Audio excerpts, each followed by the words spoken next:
Pada hari Rabu kemarin tanggal 18 Desember 2024, Bank Indonesia memutuskan untuk menahan suku bunganya, yaitu sebesar 6%. Kemudian hari Kamisnya tanggal 19 Desember 2024, The Fed memutuskan untuk menurunkan suku bunganya sebesar 25 basis point.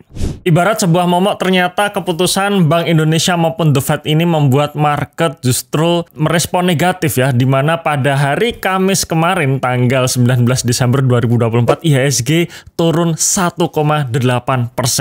Artinya kalau kita lihat selama 6 hari kerja berturut-turut IHSG selalu turun. Seperti mengkonfirmasi bahwa bulan Desember tahun 2024 ini tidak akan terjadi yang namanya window dressing. Ya, cuman memang kita belum tahu, masih ada sekitar 2 minggu kurang ya untuk menutup akhir tahun 2024 ini. Kita lihat nanti apakah IHSG naik atau turun. Dan tentu saja ketika market turun, portofolio saya pun juga turun. Ya, di sini saya akan share salah satu saham saya di mana penurunan cukup dalam ya. Apa itu sahamnya dan bagaimana tipsnya supaya kita tetap tenang ketika market ini volatile? Tonton video ini sampai selesai ya.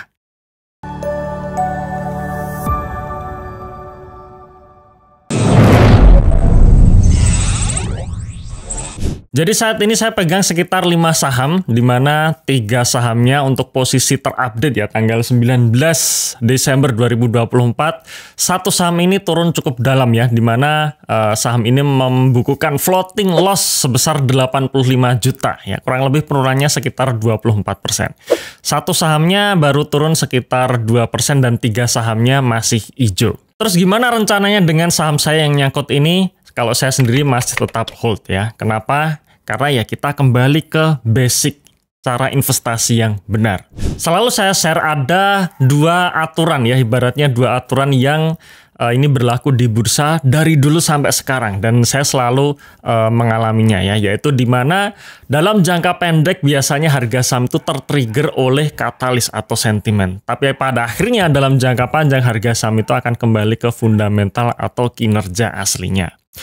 Nah, di sini ketika kita menghadapi di mana saham di dalam portofolio kita pun itu nyangkut ya atau turun, ya harus kita cek dulu. Apakah penurunan harga sahamnya itu karena faktor katalis saja yang pertama atau faktor fundamental.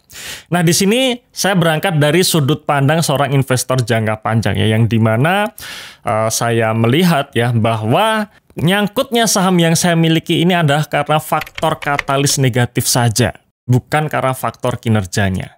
Ya, mengenai katalis apa saja yang membuat IHSG jatuh ya ada di video sebelumnya ya. Video sebelum ini silahkan teman-teman tonton videonya ya. Thumbnailnya seperti ini.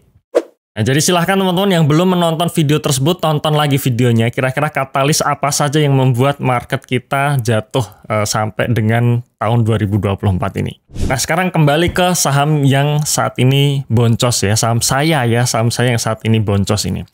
Nah, saya lihat pertama mengenai industrinya. Apakah industrinya memang saat ini sedang terpuruk atau justru sudah recover? Nah, dari sisi industri, dari saham yang saya miliki ini, industri dari saham tersebut memang industri yang sedang tumbuh, dalam artian tahun 2020 kemarin industrinya benar-benar sedang jatuh karena COVID. Jadi selama 2 tahun 2020 dan 2021 industrinya benar-benar jatuh. Tahun 2022-nya baru mulai recover ya, dan ternyata recovernya ini berlanjut sampai tahun 2023 dan tahun 2024 ini kira-kira industrinya baru kurang lebih sama dengan tahun 2019 sebelum COVID. Ya, jadi memang dari sisi industri saat ini sedang recover. Itu industrinya.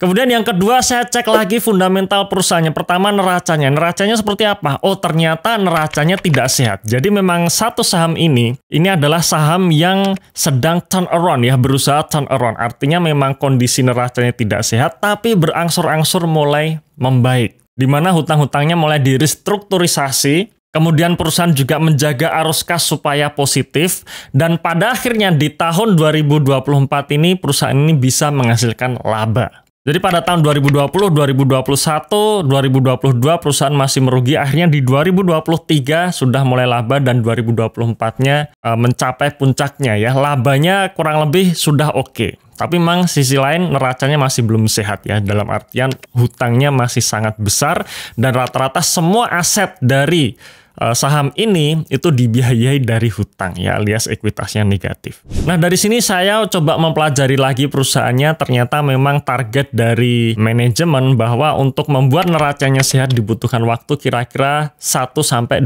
tahun ke depan. Jadi disitulah saya akan menunggu ya sampai 1-2 tahun ke depan sampai neracanya sehat. Dan di sini resiko ya, ada resiko ketika kita pilih saham turnaround. Ketika turnaround-nya gagal, ya maka siap-siap harga sahamnya makin ambles lagi. Tapi ketika turnaround-nya berhasil, maka harga sahamnya akan jauh lebih tinggi dibandingkan harga saat ini. Oke, nah selanjutnya kan pasti teman-teman bertanya nih, kira-kira saham apa yang nyangkut?